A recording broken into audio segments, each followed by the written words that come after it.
Queridos irmãos, queridas irmãs, então nós vamos aproveitar que a dona Insônia está aqui em casa e ela vai me auxiliar essa noite. Então, esse vídeo é de número 138, Diálogo com a Sombra, Hermínio Miranda, né? Sonhos e desdobramentos.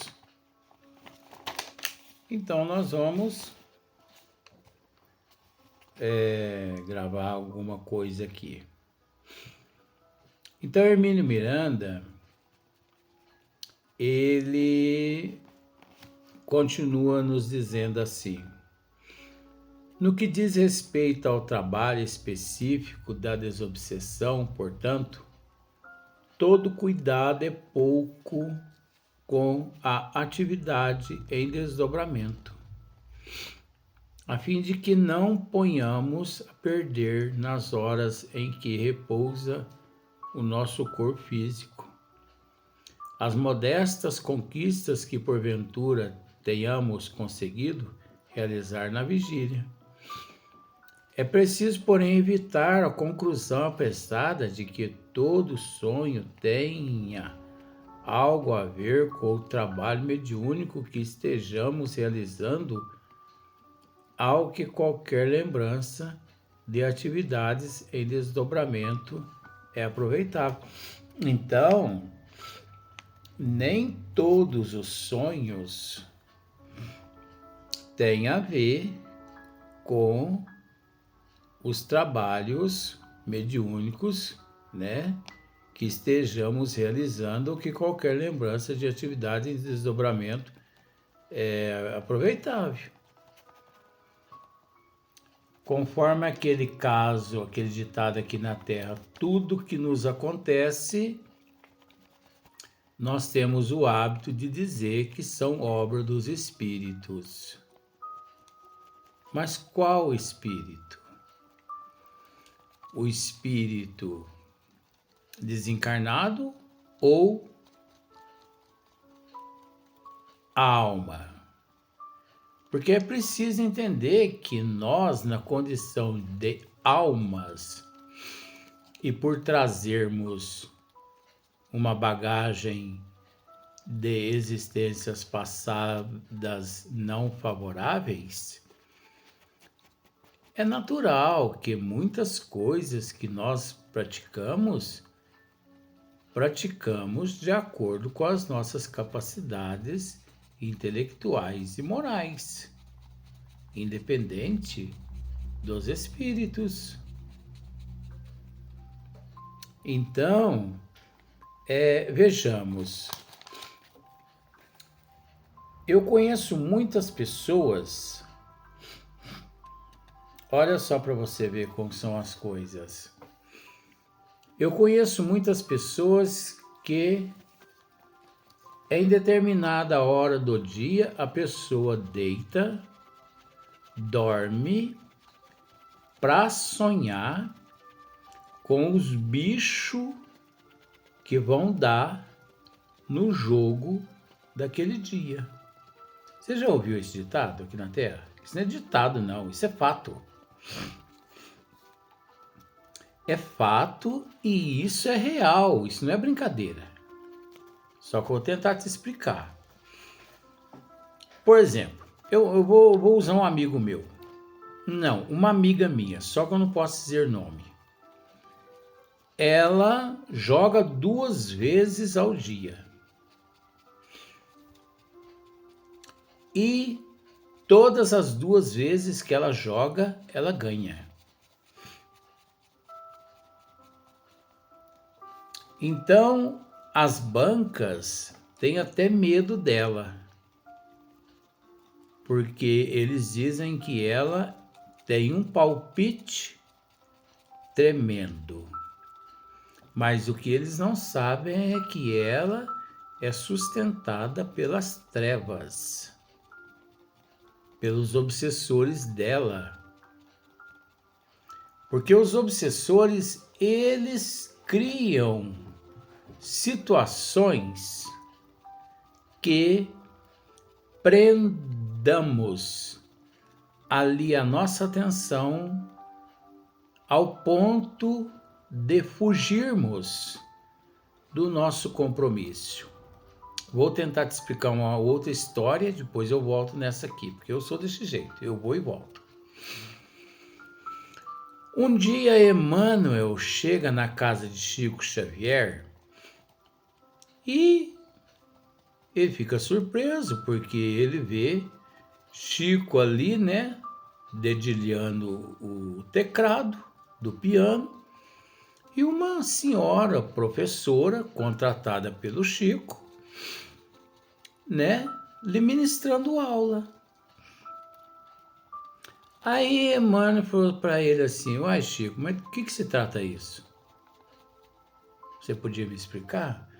É que um fazendeiro me deu esse piano e eu, como sou apaixonado em piano, eu resolvi contratar nossa irmã para ela me dar aula, porque eu não sei tocar. Emmanuel mais ou menos disse assim: olha, Chico, se você quiser tocar piano, é um direito teu, mas não se esqueça que esse piano não passa-se de uma oportunidade das trevas a fazer com que você desvie o teu compromisso.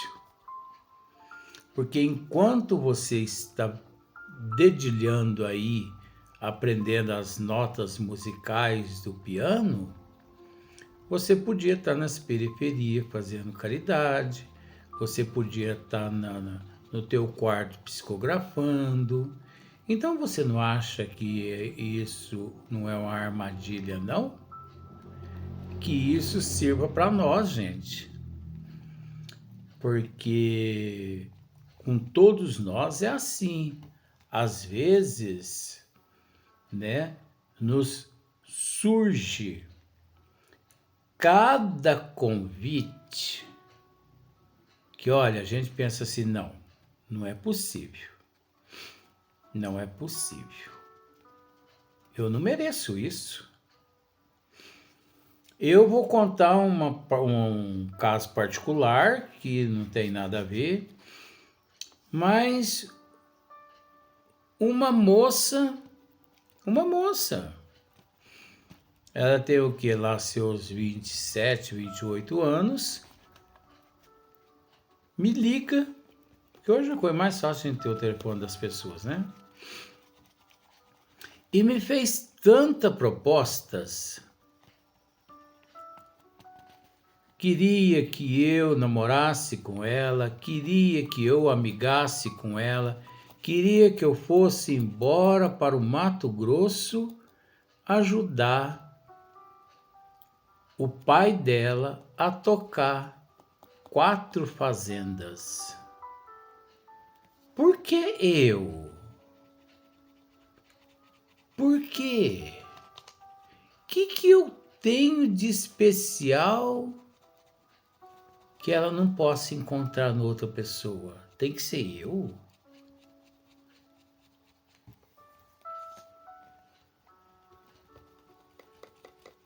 E aí, Luiz? E aí? Se eu tivesse ido, eu não estaria aqui. Mas eu recebo tantas propostas indecentes que você nem imagina. Tudo para desviar o caminho. Um dia,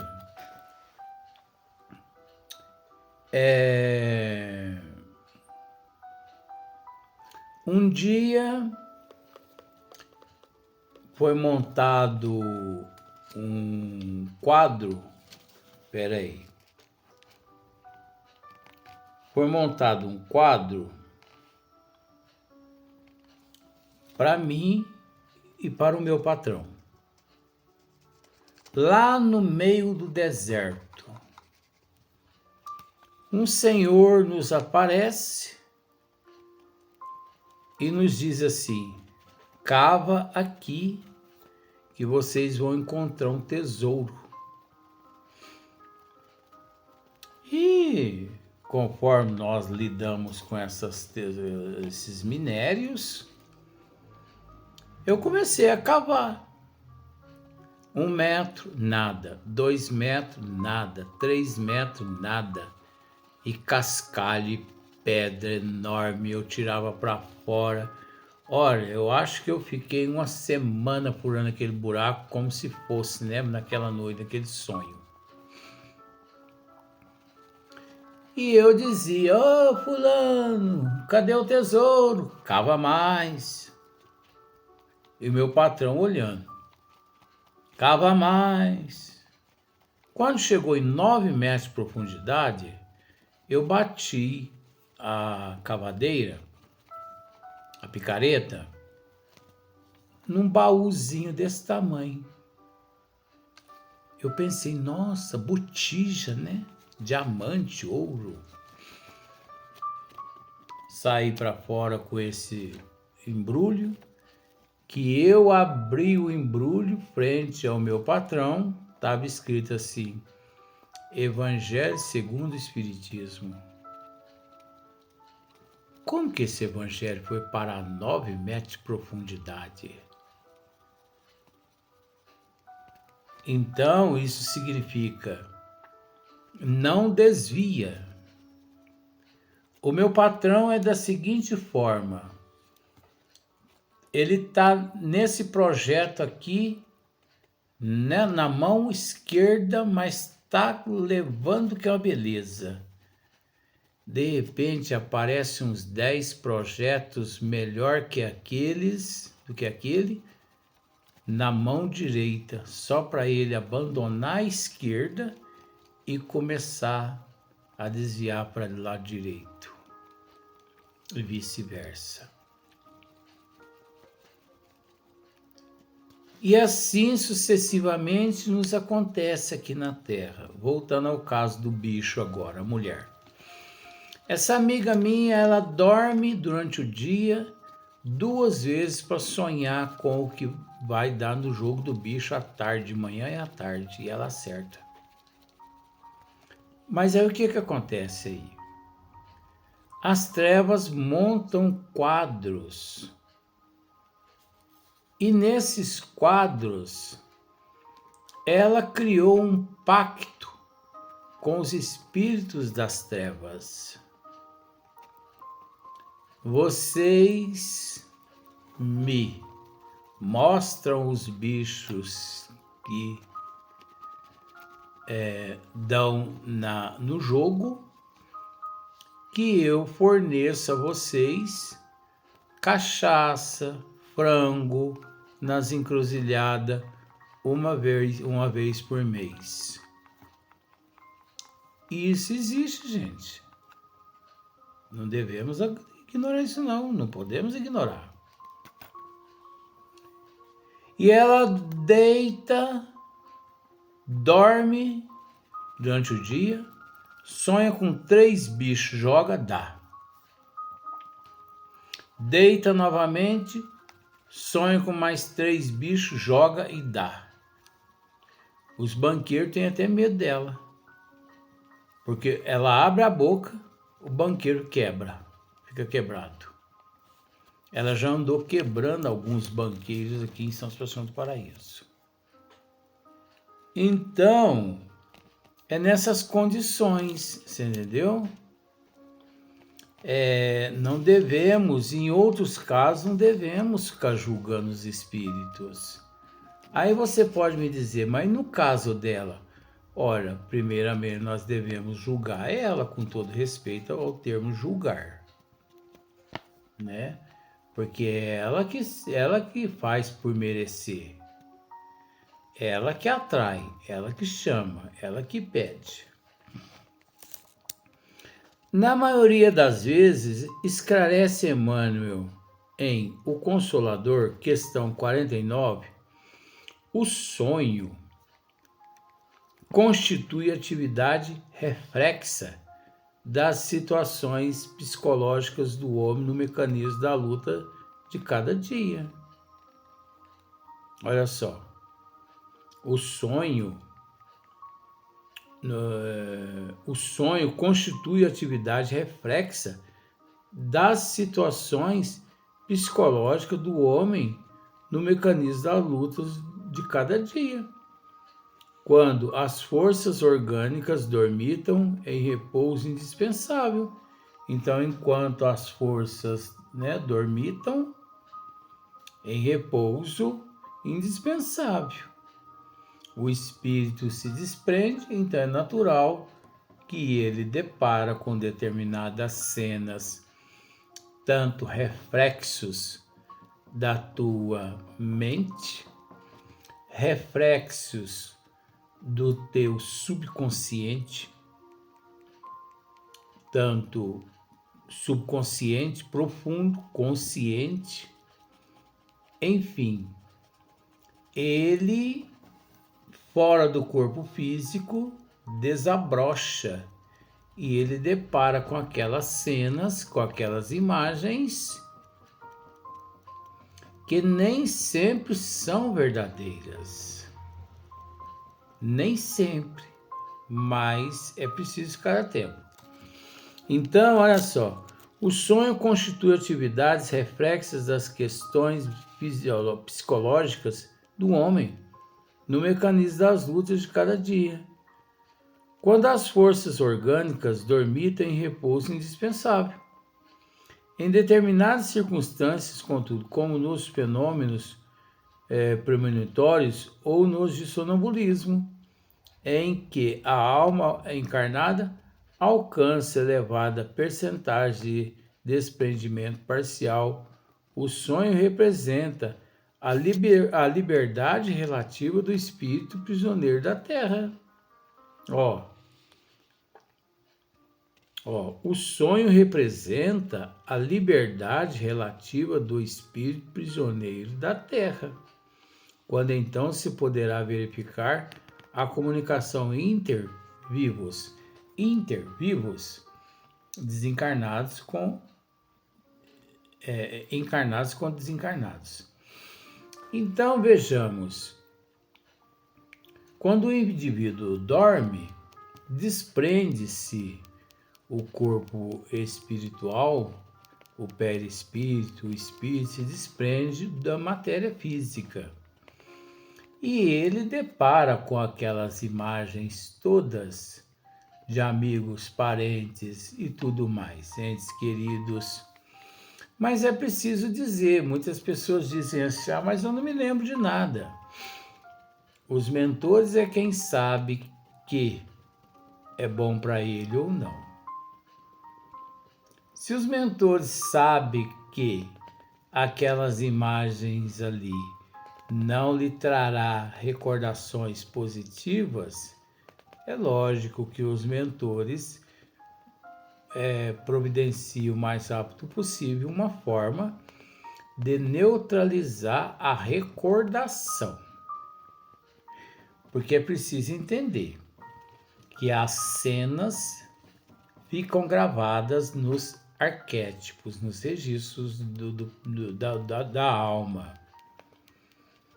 As cenas ficam gravadas, a história fica gravada, mas os mentores espirituais trabalham na área da recordação.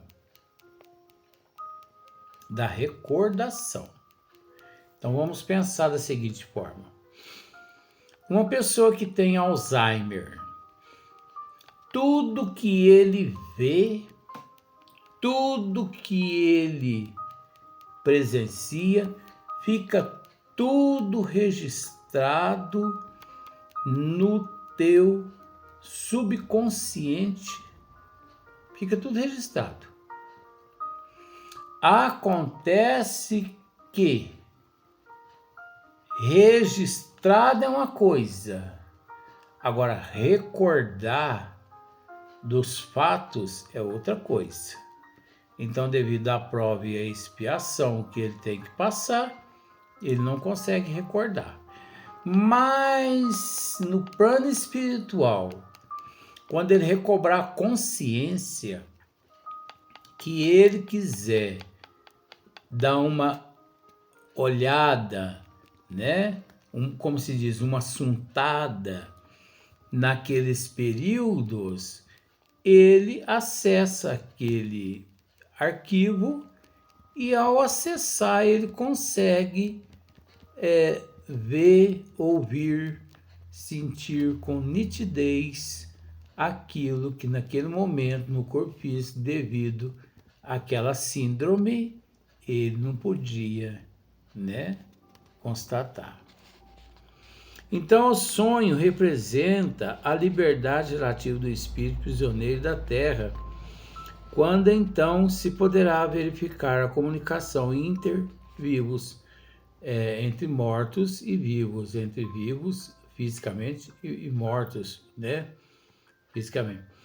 E quanto possível as visões proféticas, fatos esses sempre organizados pelos mentores espirituais de elevada hierarquia, obedecendo a fins superiores, e quando o encarnado em temporária liberdade, pode receber a palavra e a influência direta de seus amigos e orientadores do plano invisível. Destaque meus.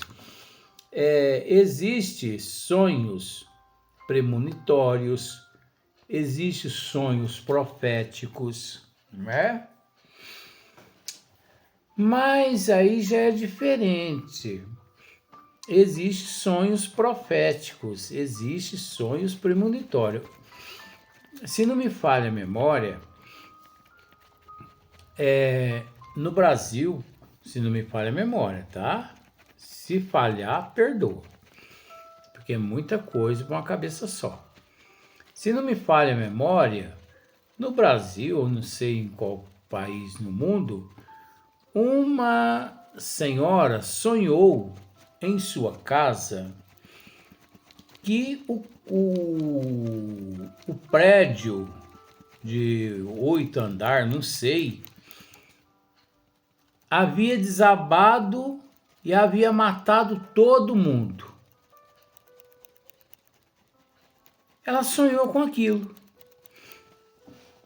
E ela, ao acordar de manhã, ela sabia qual prédio que era. E ela... Pera lá, eu já sei até que você vai perguntar. Você vai falar. Questionar. E ela correu lá até aquele prédio e conversou com o síndico e falou para o síndico, assim, olha, me dê essa carta de crédito, de credibilidade. Se for loucura da minha parte, vocês podem me internar no hospício, mas me dê essa credibilidade, evacua todos os moradores do prédio, evacua todo o prédio, por favor, porque o prédio vai cair hoje e vai matar todo mundo. Tá bom, tudo bem. Ninguém estava acreditando nela, mas mesmo assim evacuaram todo o prédio. Todo mundo tirou os pertences, né, que as pessoas achavam mais importante, que deu para tirar, tirou, que não deu, não deu. E não é que daí umas 2 horas o prédio caiu? Se ela não tivesse avisado, tinha morrido todo mundo. E era no horário de pico, no prédio onde estava todo mundo em casa. 100% das pessoas iam morrer, porque estava todo mundo em casa. Aí você pode me dizer, seu Luiz, mas se as pessoas morressem daquela forma, não seria um resgate coletivo? Olha, o que eu tenho para te dizer é o seguinte: quem somos nós para poder questionar a espiritualidade a respeito do que pode e do que não pode? Uma vez que é preciso entender que a prova e a expiação, nós temos que aprender isso, gente. Nós não retornamos ao corpo físico para poder resgatar os nossos débitos do passado. Desculpe. Nós não retornamos de existências passadas aqui para poder resgatar os nossos débitos através da dor e do sofrimento. A dor e o sofrimento é uma escolha nossa. Nós retornamos ao corpo físico para resgatar os nossos débitos através do amor. Você consegue entender? Então, vamos pensar assim. Aqueles moradores todos daquele prédio, foi dado a eles a mesma condição de, em vez de pagar pela dor, vamos pagar pelo amor? Tá. Então, tanto é, olha só, que depois que isso tudo aconteceu, essas pessoas foram levadas para morar em outro prédio pela construtora, e lá nesse outro prédio, essas pessoas todas, essas famílias todas passaram a viver e serem mais solidárias umas com as outras. Então nós podemos sim resgatar os nossos débitos através da solidariedade, através do amor. Então, provavelmente estavam todos ali naquele prédio ociosos, né? Igual aqueles peixinhos lá do lago de André Luiz, todos ociosos, todos gorduchos e tudo mais, mas foi dada a oportunidade deles, em vez de pagar pela dor, paga pelo amor. Tá. Essa nossa irmã intercedeu-se por todos eles e avisou o síndico. Caiu o prédio, não matou ninguém. Eles foram transportados, levados para um outro edifício. E no outro edifício eles passaram a serem solidários, a serem mais amorosos uns para com os outros, ajudando a comunidade. Então, cada bem que se faz é um mal que se anestesia. Não vou dizer que é um mal que se desfaz, não. Mas é um mal que vai amenizando a intensidade dele. Tá bom? Então, equivoca-se quem pensa que só através do resgate da dor, do sofrimento, é que a pessoa consegue resgatar. Às vezes, num resgate aí de resgate coletivo de 100 pessoas, às vezes umas 10, 15, 20 só que consegue ser resgatada, porque estavam aceitando o processo de prova e expiação e do resgate coletivo. As 70, 80 ali permaneceram ainda por bons meses, ainda blasfemando, xingando a Deus e a Jesus por aquele fato ter ocorrido. Olha só para você ver que coisa, não é verdade? Então vamos deixar para o próximo vídeo, para o próximo dia.